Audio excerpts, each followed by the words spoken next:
Back to news. ఇష్టం వచ్చినట్లు sir ప్రక్రియ చేపడితే ఊరుకోమన్నారు బీఆర్ఎస్ వర్కింగ్ ప్రెసిడెంట్ కేటీఆర్. తెలంగాణలో సర్ పై బీఆర్ఎస్ శ్రేణులు అప్రమత్తంగా ఉండాలని కేటీఆర్ పిలుపునిచ్చారు. తెలంగాణలోను ముస్లిం, క్రిస్టియన్ ఓట్లు తొలగించే అవకాశం ఉందన్నారు కేటీఆర్. వాళ్ళకు కొన్ని పిచ్చి పిచ్చి ఆలోచనలు ఉంటాయి. ముస్లింలు మాకు ఓట్లు వేయరు, క్రిస్టియన్లు మాకు ఓట్లు వేయరు, కాబట్టి వీళ్ళని కట్ చేయాలి, వాళ్ళకు ఒక ఆలోచన ఉంది. దాంతో ఏమైంది, బీహార్లో గడబడైంది, ఆడ మన వెస్ట్ బెంగాల్లో గడబడైంది. ఎందుకు గడబడైంది? మాకు ఓటు హక్కు ఉండగా నా దగ్గర అన్ని కాయిదాలు ఉండగా కట్ చేస్తున్నారు వీళ్ళు, ఎలక్షన్ కమిషన్ కూడా పూర్తిగా ఏకపక్షంగా పనిచేస్తున్నది అని చెప్పి అక్కడ లాలూ ప్రసాద్ గారి పార్టీ ఉంటుంది, లాలూ ప్రసాద్ యాదవ్ కొడుకు పార్టీ ఉంటుంది, రాష్ట్రీయ జనతాదళ్ తేజస్వి యాదవ్ నాయకత్వం వహిస్తుంటాడు. అట్లాగే కాంగ్రెస్ రాహుల్ గాంధీ, ఆయన వెస్ట్ బెంగాల్లో మమతా బెనర్జీ, వీళ్ళందరూ గడబడి చేసారు. ఇగో మా ఓట్లు ఉండగా తీసేసిండు, हमारे पास सब कुछ है, कागजात है, सब कुछ है, आधार कार्ड है, रेशन कार्ड है, हर चीज़ है, और हमारा होना बोल के निकाल रहे हैं, हम माइनॉरिटी है, इस वास्ते निकाल दी అని చెప్పి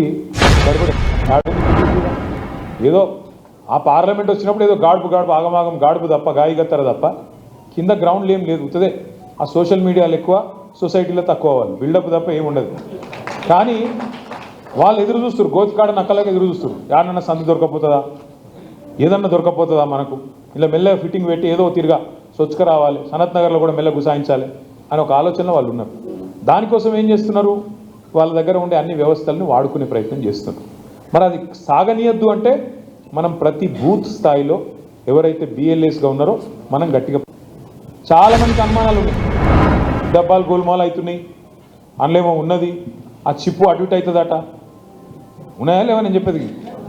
చాలామందికి అనుమానాలు, లేకపోతే గిన్నిగానం ఎట్లా గెలుస్తారు వీళ్ళు చేసింది ఏముడిది, ఇట్లా చాలామందికి అనుమానాలు ఉన్నాయి.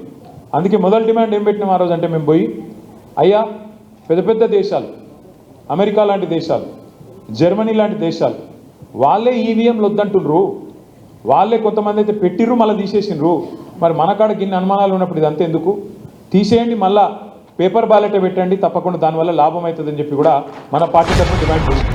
వడపోత కార్యక్రమం ఎస్ఐఆర్ అనేది అవుతున్నదో ఇంట్లో కూడా అనుమానాలు వస్తున్నాయి మీ మీద, ఓట్లు ఉన్నోళ్ళని కూడా తీసేస్తుర్రట, బతికిన వాళ్ళని చచ్చిపోయిన వాళ్ళని చూపెడుతుర్రట. కాబట్టి ఒక పని చేయండి, ప్రతి బూత్లో ప్రతి పార్టీ కార్యకర్తలు ఉంటారు, కాబట్టి మా వాళ్ళకి అవకాశం ఇవ్వండి.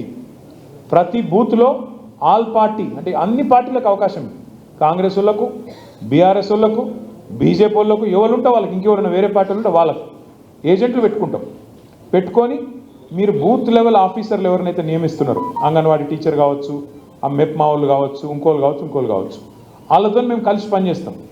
మేము కూడా మా పార్టీ తరఫున మీకు ఇస్తాం. ఏమిస్తాం, ఇగో ఫలానా మనిషి ఈయన ఉన్నాడు, నువ్వు లేడంటున్నావు, తప్పు నువ్వు చేసేది అని చెప్పి కింది స్థాయిలో బూత్ స్థాయిలోనే ఒక కమిటీ ఉంటే పకడ్బందీగా వ్యవహారం జరుగుతుందని చెప్పి మొట్టమొదలు చెప్పిందే మన పార్టీ బీఆర్ఎస్ పార్టీ, వాళ్ళకి నివేదించిందే మన